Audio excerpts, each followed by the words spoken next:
When illustrating Amelia Fang, I often start off with drawing the thumbnails by hand to get an idea of the layout of the book, which pages will have a border, which page just has a vignette or a full illustration going across both pages. So at the start of each chapter, we often have a double page spread to set the scene, and the thumbnails will be very rough and usually stick men, just to get an idea of the pace and the flow of the book.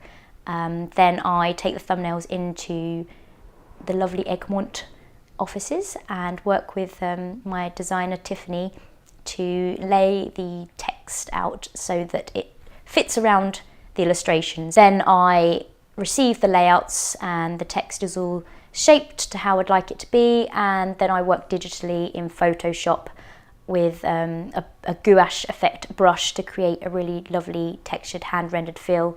And I often create some neater roughs, but more often than not I'll go straight to final because I know exactly how the illustration is meant to look in my head, because I often imagine the story playing out like a movie, so I know what I want straight away.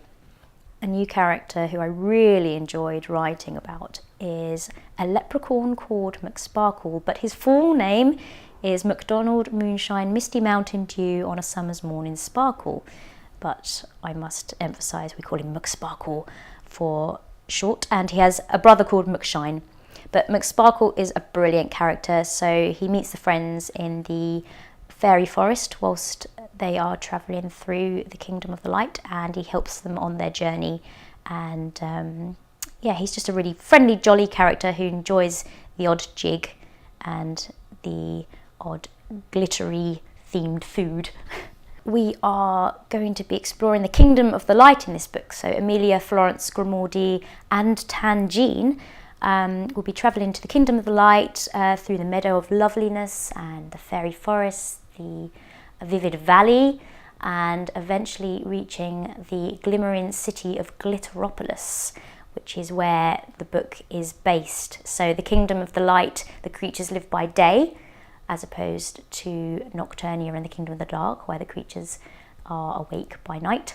But Glitteropolis, it doesn't have night times. It's continually daytime in Glitteropolis, and it's full of sparkly streets and fun fairs and all things glitter, really. So one thing to look out for in this new adventure, at some point in the story, King Vladimir gets turned into something, and you'll have to look out for what that may be.